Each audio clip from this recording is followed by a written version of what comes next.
Salut les dresseurs, bienvenue sur ma chaîne où je te parle du jeu de cartes à collectionner Pokémon. Des cartes communes aux cartes Gold, aux rares et autres Rainbow. Les cartes Pokémon se déclinent en de multiples raretés. Moi j'y comprends rien. Aujourd'hui je te propose donc de découvrir les différents niveaux de rareté des cartes Pokémon.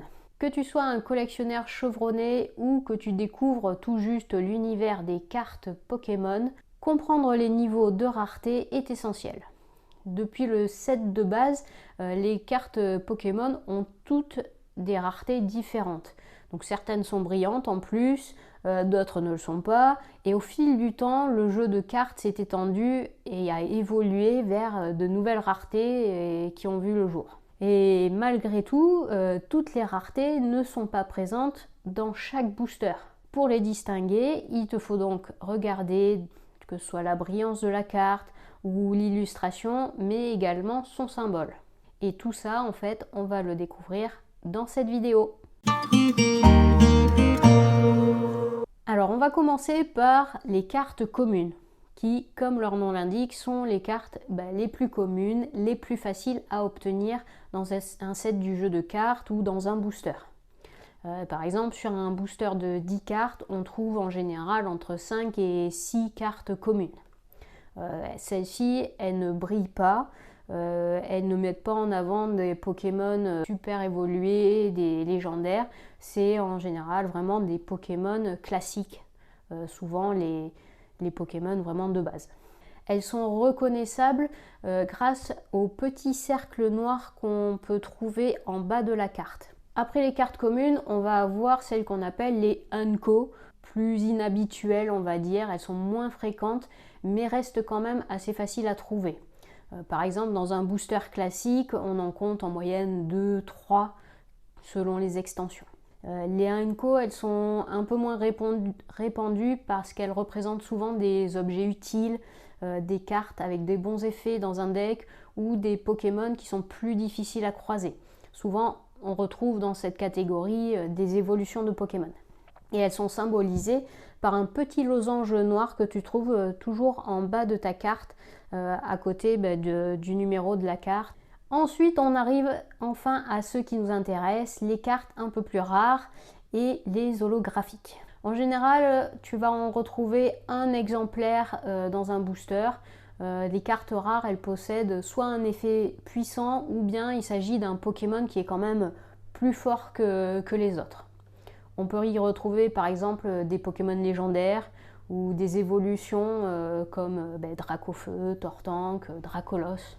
Elles sont symbolisées par une étoile noire en bas de la carte. Et les rares se déclinent en deux versions. La première, c'est la rare classique, donc c'est une illustration classique qui ne brille pas. Ce sont les rares, on va dire, les plus courantes, entre guillemets, et elles sont plus faciles à obtenir évidemment dans les boosters. Ensuite, tu vas avoir la deuxième déclinaison des rares, c'est les rares holographiques.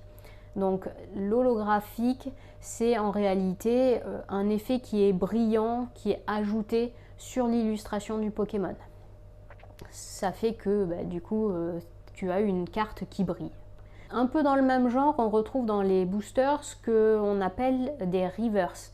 Les reverse, en fait, il s'agit de cartes holographiques, mais c'est toute la surface de la carte qui est brillante, à l'exception de l'illustration. Alors que les holos, c'est vraiment l'illustration du Pokémon qui est brillante. Une carte reverse peut être commune, unco ou même rare.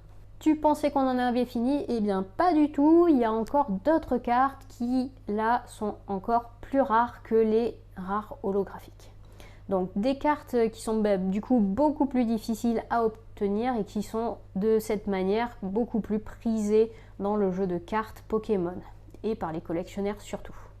Donc en plus de ces raretés incontournables, le jeu de cartes Pokémon propose également d'autres raretés qui sont moins répandues. Et régulièrement en plus, il y a des nouvelles raretés qui sont ajoutées pour combler les fans et puis vraiment pour coller également aux jeux vidéo dans lesquels, pareil, ils innovent régulièrement pour renouveler un petit peu l'attrait à Pokémon.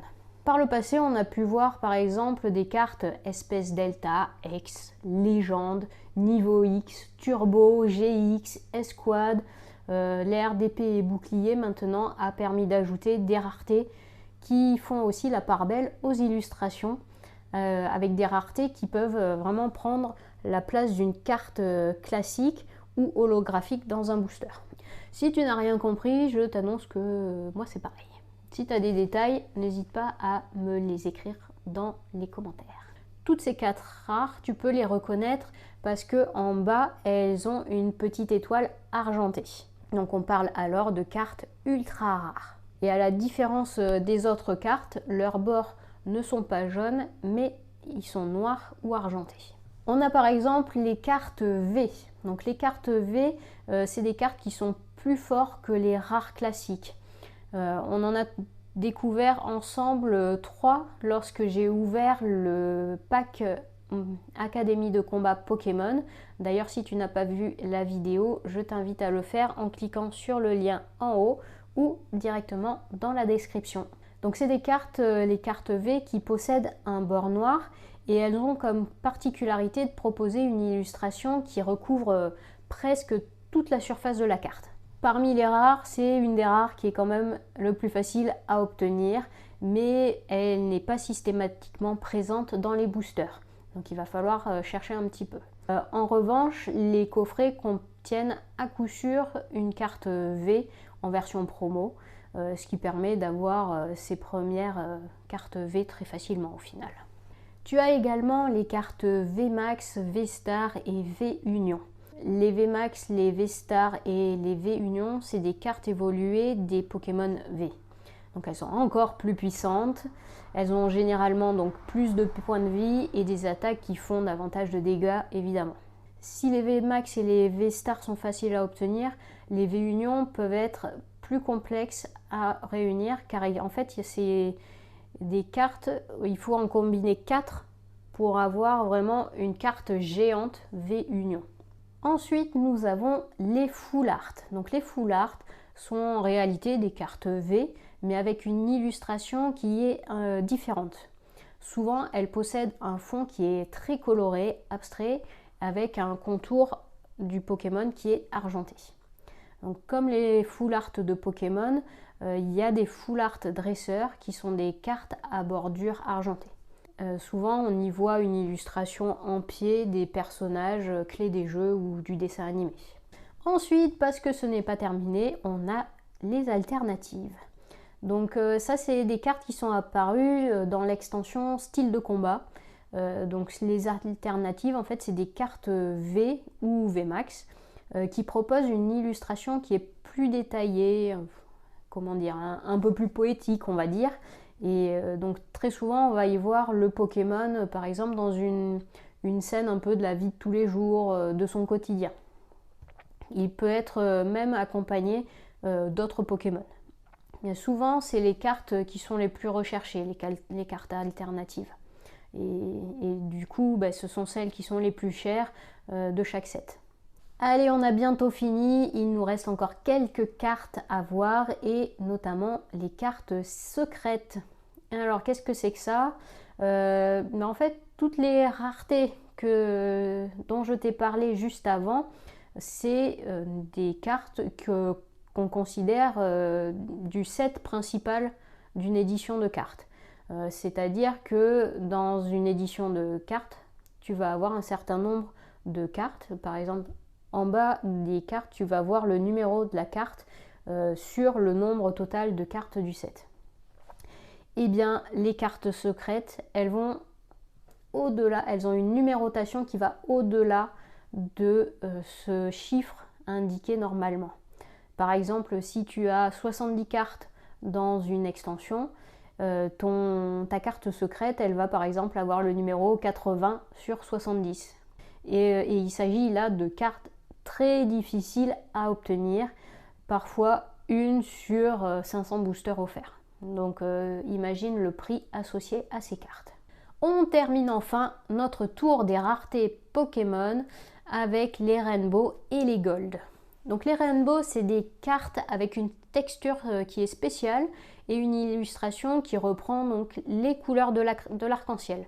C'est une finition qui est appliquée sur des cartes VMAX, des cartes V-Star, mais aussi des cartes dresseur Full Art. Et enfin, tu as donc les cartes Gold qui ont elles aussi une texture spéciale. Au lieu de proposer une impression avec un arc-en-ciel, tu vas avoir plutôt toute la carte qui est dorée. Seul l'objet ou le Pokémon est coloré. Et évidemment, ce sont les cartes les plus rares et donc les cartes les plus prisées. Dresseur, c'est enfin la fin de notre tour et de notre exploration fascinante des raretés des cartes Pokémon. Avant de clôturer cette vidéo, je tiens à te remercier sincèrement pour avoir partagé ce moment avec moi. Si tu as aimé cette exploration, n'oublie pas de laisser un pouce levé, de t'abonner et de cliquer sur la petite cloche pour ne rien manquer des futures vidéos. Et bien sûr, si tu as des idées pour des futures vidéos, des questions sur les cartes ou simplement des anecdotes à partager, laisse tout ça dans les commentaires. Alors que chaque ouverture de booster soit une aventure, que chaque rareté que tu découvres soit une joie, n'hésite pas d'ailleurs à les partager dans les commentaires. Et que ton chemin de dresseur soit parsemé de moments étincelants. Merci encore amis dresseurs et que l'amour pour les cartes Pokémon t'accompagne toujours. Attrape-les tous, à la prochaine!